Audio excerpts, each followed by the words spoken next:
Hello, this is Dr. Barry again in our series of videos looking at our classroom observation instrument. And so as we wrap this up, let's remember that the purpose of this whole process is teacher development. If you remember, you may feel overwhelmed right now from looking at all of the different elements of the teacher observation instrument. Well, if you feel overwhelmed, think how a teacher is going to feel if you sit down and give them feedback on every one of those items. If we really want teachers to grow, we want them to focus on what their strengths are and the areas that they have challenges or opportunities.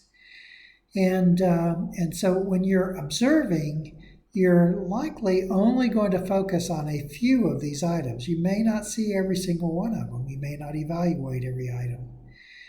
And then when you give feedback to the teacher, you're only going to focus on a few of them and develop some action steps for the teacher to follow.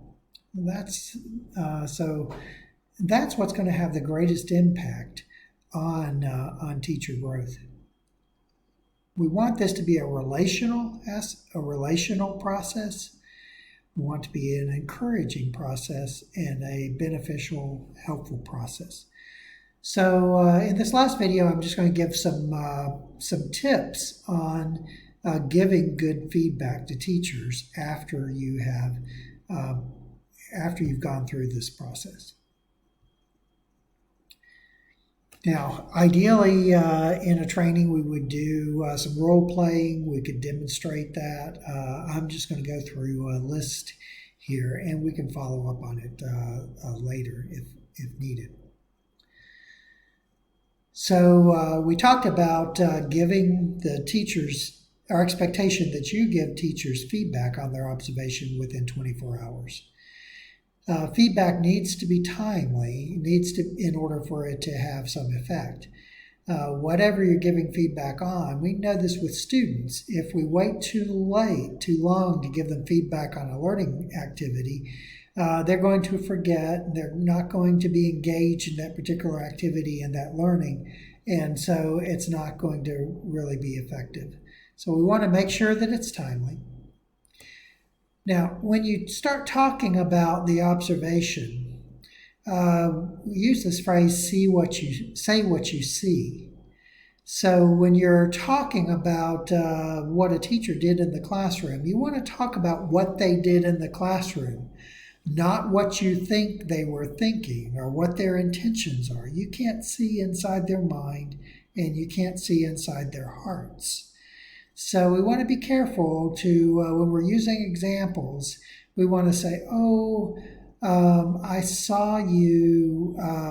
saw this cooperative group activity, and the students weren't really engaged. They were chatting. They weren't productive, or only one person was doing the work.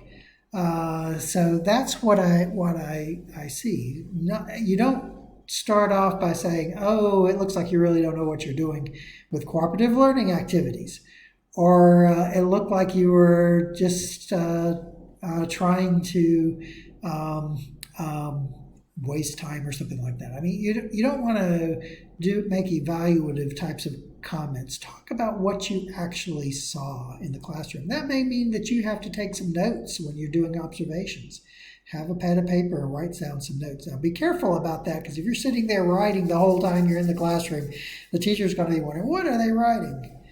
And so, there's a balance. But be sensitive, and like I just said, avoid being overly critical and offering solutions immediately. Let's talk about that. Let that be an interactive process of moving towards those action steps and those solutions. And so be careful in the way you present what you saw. Avoid generalizing, using concrete examples. In other words, don't say, you're just not good at lecturing. Say, it would have been nice if you had a visual aid there in that part of that lecture so the students could see and follow what you were talking about. Ask questions. Ask the teacher, well, what were you thinking when you did this? What were you thinking when you asked the students to respond to this question?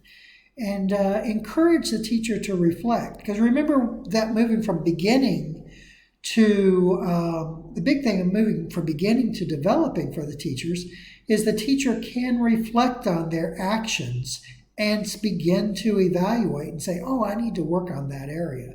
Whereas a beginning teacher may have difficulty doing that reflection.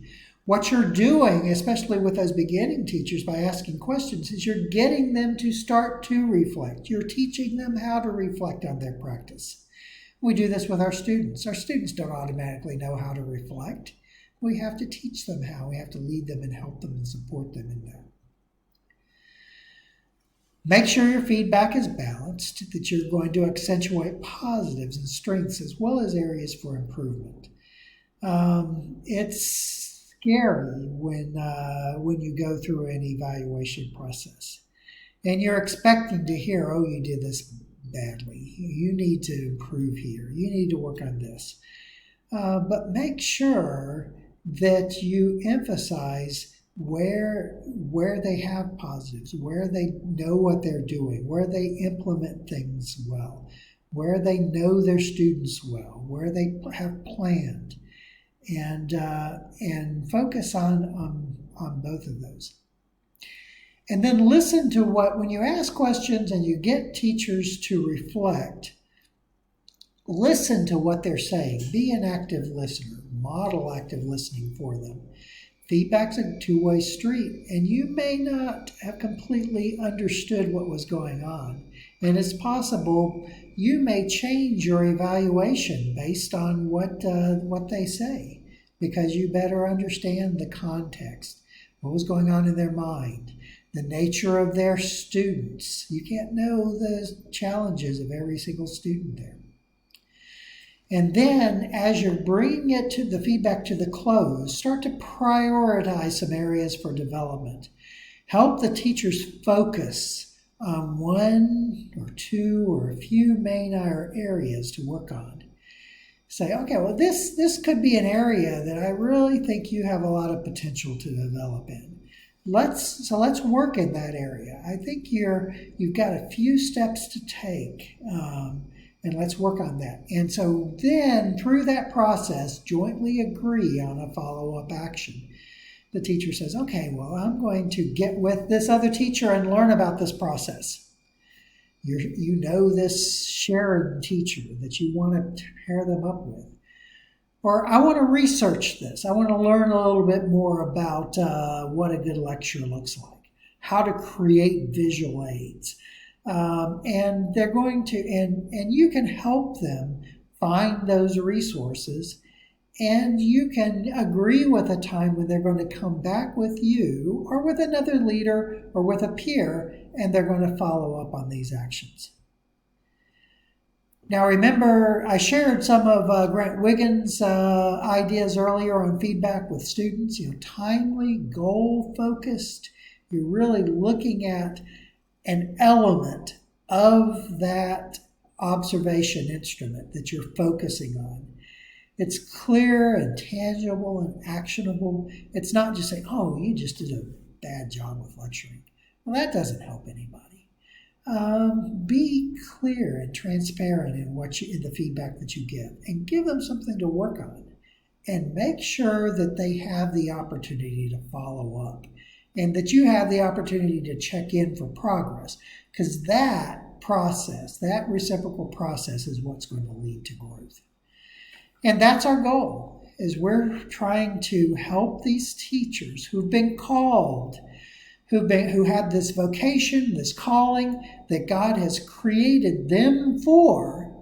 Remember, created in Christ Jesus for good works. And works that have been created for them, prepared beforehand that you should walk with them. And they're going to be walking in these works, and we're helping them, coming alongside and supporting them and empowering them to growth. That's our goal, and that's our process here. Now, I would like to help you as well to grow in observing. If I can do additional professional development, if we can have a discussion, if I can give examples, resources, let me know, and I'll try to be available to support. And I know your heads and your other leaders, and hopefully you'll do this together as a group of leaders, that you will share your experiences, ask questions, and learn how to better support teachers in this growth, how better support these teachers, like Paul challenged Timothy, helping them to practice, like in athletics, if they're training and practicing, and helping them to immerse themselves, to reflect on their practice, to think about what's going on, and then to grow in ways that others see them grow. And as leaders, you can point out to them and say, "Oh, I see you growing in this area. That's wonderful.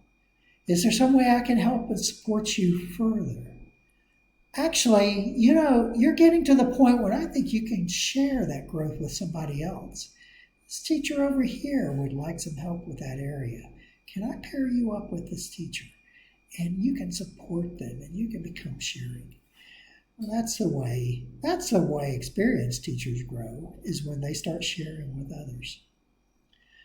Okay, so I'm praying for all of you. I hope that this is helpful. It's a very short, really. You're listening to me talk. I tried to chunk it, model in some way, chunk it into 15 minutes or less.